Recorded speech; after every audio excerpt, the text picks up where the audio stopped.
Hey everyone, thanks for tuning in. Chris here from C's Custom Getaways, and today I'm going to talk about a place very dear to my heart, the Great Canadian Rocky Mountains, and share what I think are the absolute best places to visit in Banff and Jasper, Alberta. The Canadian Rockies are where I fell in love with the mountains, as my trip out to Alberta absolutely blew me away, and to this day, after everywhere I've traveled across the globe, Banff and Jasper remain at the top of my list. To me, there's nothing more serene, peaceful, or visually astonishing than the majestic Canadian Rocky Mountains. My 500-kilometer journey started in Calgary, Alberta. I jumped into my rental and headed west towards Canmore with absolutely no idea what I was in for. It was a quick hour and 10-minute drive, and about halfway there, you start to see the Rocky Mountains in the distance, giving you a glimpse of what's ahead. The closer you get, the bigger the mountains appear, increasing your excitement by the minute. I absolutely loved Canmore. It brought me back to a Western type of era.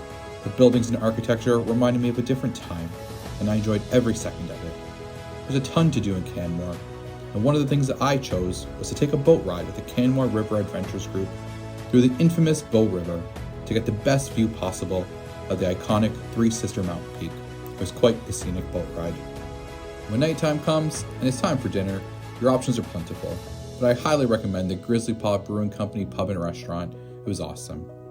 You're also only a quick 40-minute drive away from the Kananaskis Village, which has one of the most relaxing experiences in all of the Rocky Mountains available, the Kananaskis Nordic Spa.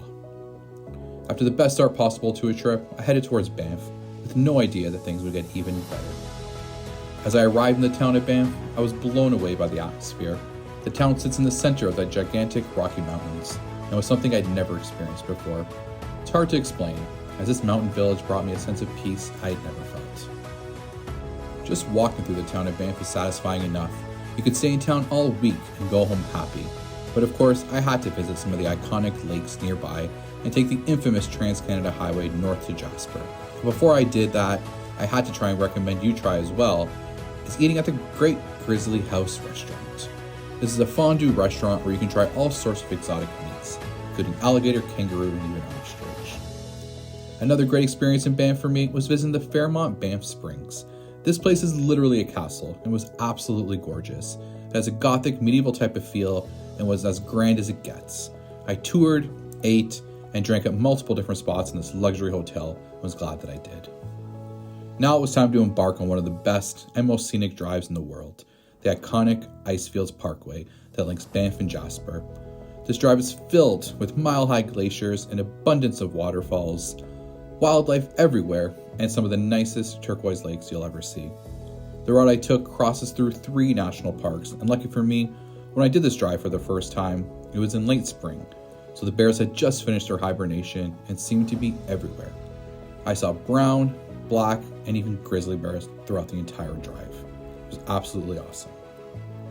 I also saw a dozen elk, deer, a bunch of mountain goats, a few marmots, and yes, even a moose. I enjoyed this guy, and then I left the town of Banff and drove through the Banff National Park to stop number 1, the Johnston Canyon. Here I took a nice hike to the top to get the best views possible of the glacial waterfalls. They were quite the sight to see.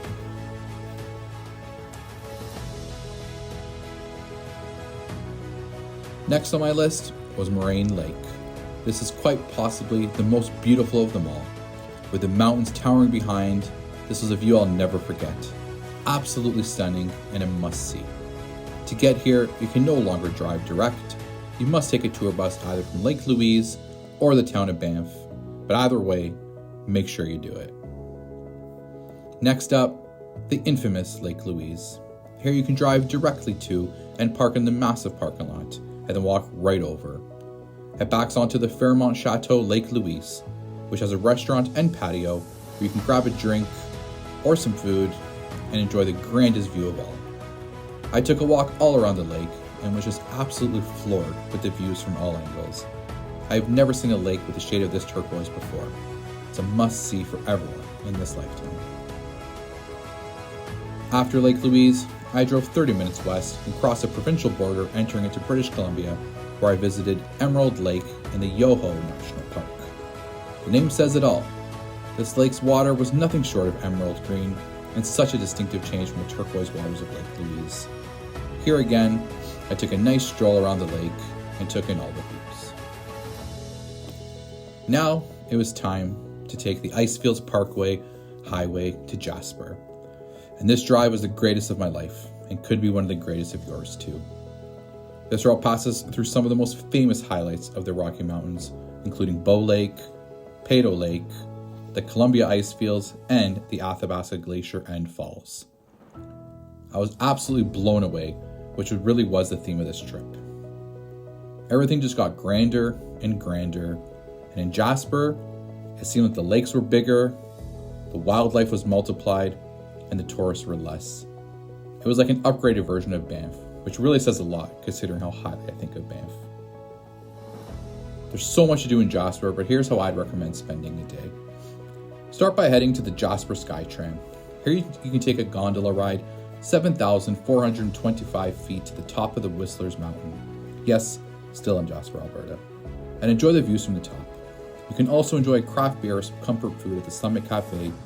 And lastly, make sure you dress warm, because it doesn't matter what the temperature is at the bottom, expect some snow and wintry conditions at the top. After the Skytram, head towards Moline Lake, which is the deepest, narrowest slot canyon in Jasper. Here you can hike all around the canyon and take in views from the top and bottom. It's also a must-see for Jasper. Next up, drive towards Medicine Lake. This lake is different than any of the others, as it's considered the disappearing lake, due to the fact that it's relatively shallow and has dramatic water level fluctuations. This lake is filled with glacier melt in the summer, and then drains into an underground cave system by fall into the Moline Canyon. A definite must-see as well. Last on my list, and quite frankly, the highlight of my trip, if I had to choose one, is to head towards the largest naturally formed lake in the Canadian Rockies, Moline Lake. Here you can go hiking, fishing, canoeing, and take a boat tour to the world-famous Spirit Island. I chose the boat tour, and once we headed out onto that glacial water, I couldn't help but think, wow, this is like Lake Louise times 10. The water was a turquoise blue, and the panoramic mountain views were out of this world. Nothing can compare to Moline Lake. The Canadian Rockies left me speechless and absolutely knocked my socks off. I've been back 3 times, all in different seasons, and will continue to visit for the rest of my life. I still have a lot left to travel in this world, but for now, this is my #1 recommended destination. Thanks again for watching. I hope this video helped shed some light on what to do in the Canadian Rockies. Please don't forget to subscribe and stay tuned for my next wild adventure.